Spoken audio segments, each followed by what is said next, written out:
Hello students, आज की video में आप लोगों का एक क्विक रिवीजन देने वाली हूँ। आपके चैप्टर नंबर 5 है जो आपकी बुक में एनसीईआरटी में continuity and differentiability. Okay, so start करते हैं। इसके फॉर्मूलों का मैं एक क्विक रिवीजन दे रही हूँ जिससे सारे फॉर्मूले एक साथ ही रिवाइज हो जाएंगे आपके।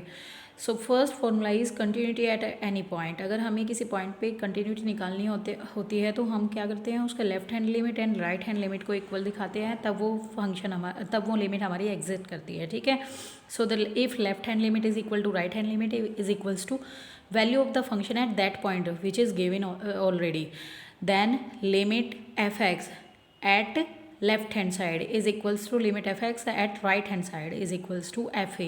fa is the value of the function at the point a. Okay, so अगर कंटिन्यूटी चेक करनी होती है, फंक्शन कॉन्टिन्यूस होगा इफ़ इस कंडीशन को होल्ड करेगा, और अगर इनमें से एक भी अनइक्वल हो जाता है देन फंक्शन इज डिसकॉन्टिन्यूअस। ठीक है, the second formula is differentiability eight any point. Differentiability के लिए क्या होता है, मान लीजिए हमें किसी फंक्शन की डिफरेंशिएबिलिटी देखनी है at any point a, then left hand derivative is equals to right hand derivative is equals to some finite value. अगर लेफ्ट हैंड डेरिवेटिव और राइट हैंड डेरिवेटिव इक्वल आते हैं और उनकी जो वैल्यू आती है वो किसी फाइनाइट वैल्यू के इक्वल आती है, then the function is differentiable.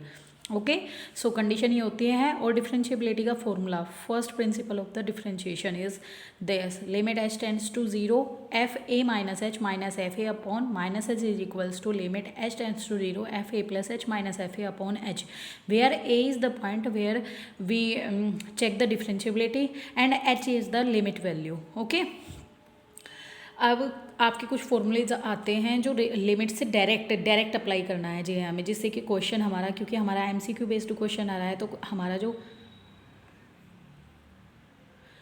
हमारा जो एमसीक्यू बेस्ड पेपर है उसमें बहुत सारे क्वेश्चंस ऐसे होंगे जो डायरेक्ट फॉर्मूले में वैल्यू पुट करने से ही आ जाएंगे। So these are the some direct फॉर्मूले related to limits. First formula is limit x tends to a। देखिए यहाँ पे हमें क्या ध्यान रखना है कि x a को टेंड करता है, एंड यही वैल्यू हमारे फॉर्मूले में यहाँ होनी चाहिए। x to the power n minus a to the power n upon x minus a is equals to n a to the power n minus 1। Okay, the second formula is limit x tends to zero. देखिए यहाँ ध्यान देना है कि x की value zero पे tend करती है, then sine x upon x is equals to 1 होता है, और इसी का हम अपोजिट भी कर सकते हैं, इज इक्वल्स टू, इसी में हम इसका अपोजिट और क्या कर सकते हैं, is equals to limit x tends to zero x upon sine x। ठीक है, तो इन दोनों की वैल्यू 1 के इक्वल जाती है। Third formula is limit x tends to zero tan x upon x is equal to 1। Same इसी का अपोजिट भी होता है, if x upon tan x हो जाए तब भी इसकी वैल्यू 1 पे ही टेंड करेगी। Limit x tends to zero cos x is equals to 1। Limit e to the power x minus 1 upon x, but if x tends to zero then this value is tends to 1। Limit x tends to zero a to the power x minus 1 upon x is equals to log a। Limit x tends to zero sine inverse x upon x is equals to 1। Same इसका opposite भी होगा, x upon sine inverse x is equal to भी 1 ही होगा। Limit x tends to zero tan inverse x upon x is equals to 1। Limit x tends to zero log 1 plus x upon x is equals to 1। Limit x tends to infinite, देखिए इस फॉर्मूले में ध्यान रखना है कि x की value infinite को टेंड करती है, then 1 upon x to the power n is equals to होगा 0। और ये कब होगा, जब हमारा जो n होता है उसकी वैल्यू 0 और इनफाइनाइट के बीच की कोई वैल्यू होनी चाहिए, वो 0 भी नहीं होनी चाहिए और वो इनफाइनाइट भी नहीं होनी चाहिए, इनके बीच की वैल्यू आनी चाहिए। ठीक है, सो ये कुछ आपके फॉर्मूले थे जो डायरेक्ट लिमिट से रिलेट करते थे, और डायरेक्ट फॉर्मूले हैं, इनको बस आपको अप्लाई करना है किसी भी क्वेश्चन में और आंसर आ जाएगा। ठीक है, अब कुछ डेरिवेटिव्स के फॉर्मूले हैं, डिफरेंशिएशन के जो डायरेक्ट फॉर्मूले होते हैं। फर्स्ट फॉर्मूला इज, अगर हमारे पास x to the power n given होता है then dy by d x is equals to होगा n x to the power n minus 1। अगर वैल्यू x है केवल, देखिए x की कोई पावर भी नहीं है, तो अगर हम इनकी वैल्यू इस फॉर्मूले में 1 पुट कर देते हैं तो ये वैल्यू 1 को टेंड करेगी, यानी कि dy by d x of x होता है हमारा 1 अपॉन एक्स का डी बाई डी एक्स होता है minus 1 upon x square. E to the power x का डी बाई डी एक्स होता है e to the power x. अगर कोई कांस्टेंट वैल्यू है और उसका डिफरेंशिएशन करना है तो वो हमेशा 0 आता है। अंडर रूट एक्स का डिफरेंशिएशन होता है 1 अपॉन 2 अंडर रूट एक्स। ये कहाँ से आता है, इसमें एक्स की पावर को 1/2 पुट करेंगे और फिर ये वाला फॉर्मूला अप्लाई करेंगे। ठीक है, नेक्स्ट फॉर्मूला, अगर हमारे पास log x गिवन है तो log x का डिफरेंशिएशन होता है 1 upon x.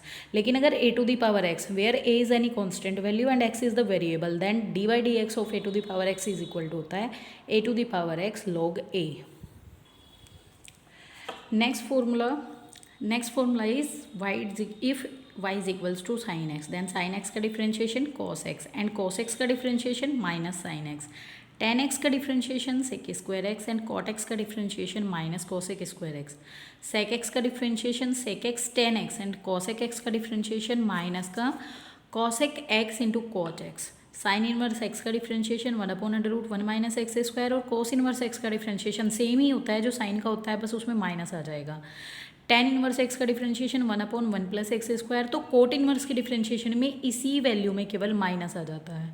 Okay, sec inverse x का डिफ्रेंशिएशन 1/मॉडुलस ऑफ एक्स, दैट मीन्स हमें एक्स की केवल पॉजिटिव वैल्यू लेनी है, इंटू √x² माइनस 1, और कोसेक इनवर्स एक्स का भी सेम ही होता है, बस ऊपर माइनस आ जाएगा।